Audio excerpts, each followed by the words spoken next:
I've called this press briefing with leaders in Nairobi County.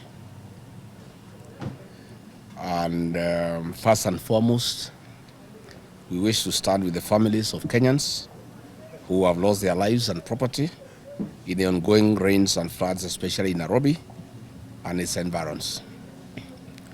We send our sympathies to you all, and we share in your pain and losses.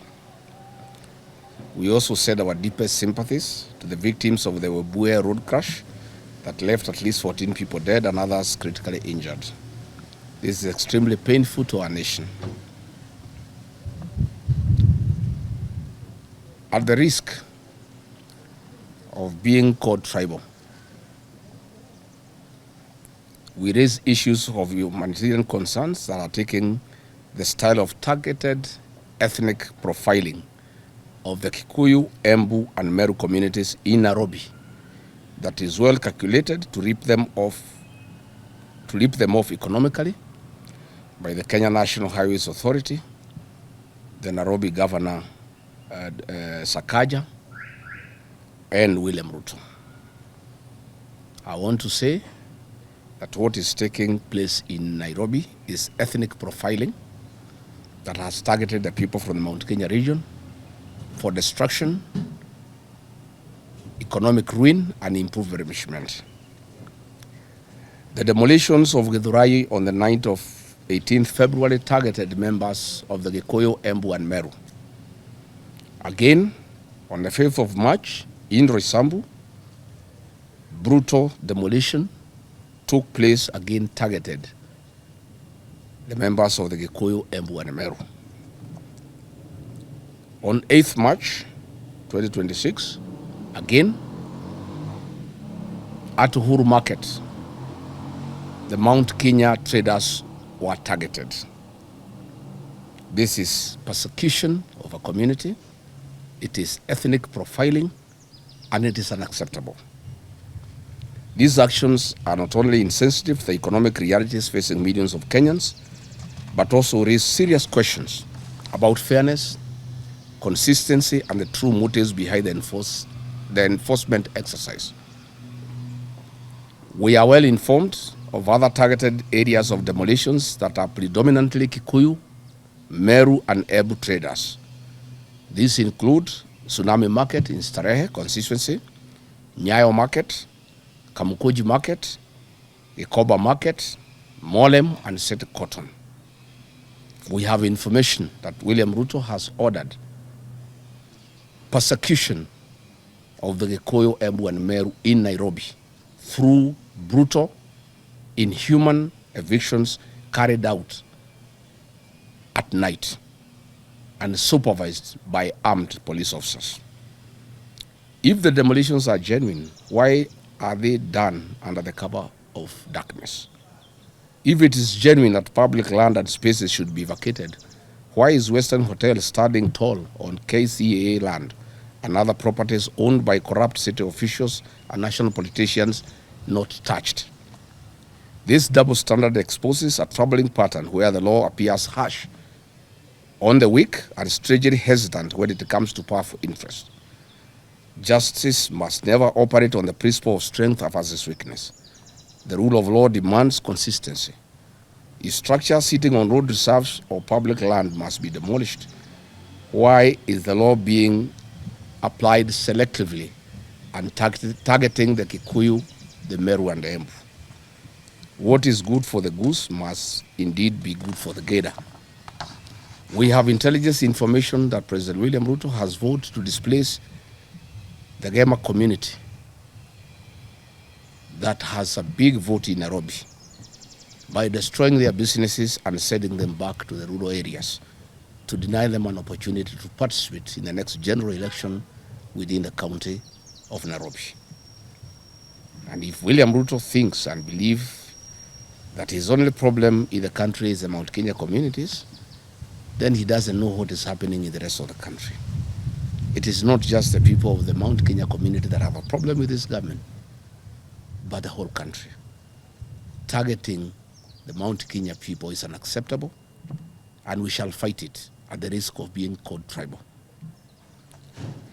We have also information that Governor Sakaja has ordered that business people and contractors who have rendered services to the county government of Nairobi and come from the Gikuyu, Embu, and Meru communities should not be paid.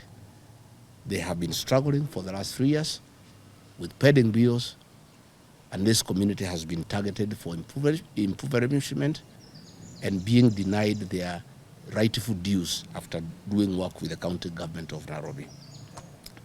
At a time when Kenyans are struggling with a harsh economic climate, destroying modest businesses of ordinary traders without offering viable alternatives is both unjust and deeply irresponsible by this brutal regime. These traders represent the backbone of our informal economy. They are not criminals. They are hardworking citizens striving to feed their families under extremely difficult circumstances. For once, be mindful of the hustler whose healthcare, education, and all other systems you have destroyed, and they are crying in great pain and anguish in a bottomless economic abyss. How do you feel or even sleep at night when women and children are crying in the cold rain season? And just the other day, you butchered hundreds of Gen Zs and others ordered to be shot on the legs. What is even more troubling is the glaring selectivity in the application of the demolition orders. While the government moves with remarkable speed and force against kiosks and small stores owned by struggling wananchi from the Mount Kenya region, other large and well-known establishments that sit on contested public land remain conspicuously untouched and rarely discussed in the same breath. Why can this remarkable government energy be used to unlock drainage in Nairobi and streamline disaster management in our cities?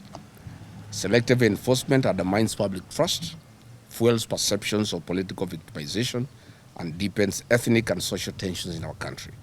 Kenya cannot afford governance that appears punitive to the poor while protective of the rich and powerful. I therefore call upon the relevant authorities to immediately halt these demolitions and subject the entire exercise to a transparent and fair review. Any enforcement of planning regulations must be humane, lawful, and uniformly applied across the board, from the smallest roadside store to the most prominent commercial establishment, and all grabbed public property. Kenya is a nation governed by the rule of law, not by selective convenience for political ends. Asante sana. Arerekeirio nyumba itu ya Gikuyu na Mubi. Agikuyu, andũ a Meru na andũ a Embu nĩ mahũrĩtwo mbara nene mũno gũkũ mũciĩ wa Nairobi nĩ thirikari ya William Ruto na Governor Sakaja na kũnyamario nĩ ũndũ wa indo ciao kũmomorwo mweri 18 mweri wa kerĩ kũrĩa Gĩthũrai. Andũ a nyũmba ĩno itũ nĩ mahũrirwo na indo ciao ikĩanangwo ũtukũ nĩ thirikari marũgamĩrĩirwo nĩ thigari. Mweri 5 mweri wa gatatũ kũrĩa Roysambu ningĩ andũ a nyũmba ĩno, andũ a Meru, andũ a Embu na Gĩkũyũ nĩo mahũrirwo. Ningĩ mweri 8 kũrĩa Uhuru Market nĩo marahũrirwo. Nĩ tũkinyĩirwo nĩ ũhoro atĩ nĩ kũbangĩtwo o rĩngĩ andũ a nyũmba ĩno mahũrwo kũrĩa Tsunami Market, Starehe, Nyayo Market, Kamukunji Market, Gĩkomba Market, Molem na Sitcourt. Na gũtirĩ andũ angĩ marahũrwo Nairobi, no nyũmba ĩno ĩrahũrwo na kũnyarirwo. Andũ a nyũmba ĩno itũ nĩo mathurire William Ruto, nĩo mathurire Johnson Sakaja, na magarũrũkĩte maramahũra ta nyamũ cia gĩthaka. Indo ciao ikahũrwo tuku, ikanangwo, na twĩna riboti atĩ marendwo mathame Nairobi nĩ ũndũ wa gĩthurano gĩkĩroka macoke gĩcagi. Kwenda kwĩra William Ruto na andũ acio mathama macoke gĩcagi makamũingata kuma kũu gĩcagi.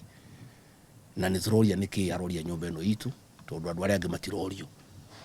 Nyũmba cia itonga cia hakuhĩ na rũĩ gũtirĩ mũndũ ũraciũria. Ona mũkawa wa Ruto kĩwanja kĩu kĩairwo kuma andũ a airport KCCA mũkawa ũcio ũrũngia hau. No nyũmba cia andũ arĩa athĩni mũno Agĩkũyũ na Embu na Meru nĩo mamũrĩkĩtwo kũnyamario. Na nĩ ngwenda kuoya mweke ũyũ kwĩra ma MCA ma Nairobi arĩa mararia ũguo ndĩraria, arĩa mathurirwo nĩ andũ a nyũmba ĩno itũ manyitanĩire na Sakaja na Ruto kũnyarira nyũmba itũ, ndĩmere thikũ ciao nĩ ndare na ngũmakora nginya mĩciĩ, ngũmaruta nginya marima. Gũtirĩ hĩndĩ mangĩtuĩka mathurirwo nĩ andũ aitũ na nĩo manyitanĩire na Sakaja makanyitanĩra na Ruto kũnyamaria nyũmba itũ. na kuhakikisha indo cia andu aitu ni cia hurwa na cia nango. Andu aitu marahetwo ta nyamu cia githaka na gutire mahitia mekite mokite gwicariria na gucariria ciana ciao. No riu thirikari ino ni mamurikite kumanyarira na kwananga indo ciao na kuhakikisha matikuona uturo na matikuona thayo thiini wa mucii wa Nairobi. Marendo maume Nairobi macoke gicagi, na ngwenda kuga gutire kundu maguthii magwikara guku ona mathi na indo ciao cianangwo no magoka gwikia kura, tondu nikio kiratuma marutwo guku Nairobi. Kwanza riria maraiguire ni tukunyitana na ikamba nigetha githurano kia Nairobi gikarira kiagirwo ni guikara, nikio andu a nyumba ino itu mananyariru makenda kuhuru indo ciao ikanangwo nigetha maume guku Nairobi. Twina ruo ruingi muno ta nyumba, na ni ngukenania atongoria ndi nao haha, Mheshimiwa Gakuya, Mheshimiwa Meja Dong, Mheshimiwa Mwago, ni kurugama na andu aitu na kurugama na andu aria mamathurire. Na ni ngwenda kwira akujaniria ruriri aheshimiwa na ma MC aria othe maranyitana na wili kunyamaria nyumba itu, kumeonithia thina, kumenyarira thiku ciao ni ndare. Na ni ngumatangatha kuria nyumba itu Mheshimiwa wothe unyitanagira na Ruto kunyamaria nyumba ino itu, MC wothe unyitanagira na Ruto kunyamaria nyumba ino itu, nitukuonana nao. Na nginya ma MC maya me Nairobi maranyitana na Sakaja na Ruto kwananga indo cia andu aitu, mamenya githurano ni giukite na nyumba ino ithuĩ twari kuo na ithuĩ twi kuo ithuĩ tugakorwo turi kuo. Na ni ngwaria na andu a nyumba itu nigetha andu acio othe maranyitana na Ruto makaingatwo, tondu gutiri hindi ungithurwo ni andu makwendire magikuhe kura umateithie umarugamirire, na we uranyitanira na andu aria maramanyamaria na aria maramagiria thayo thiini wa mucii wa Nairobi.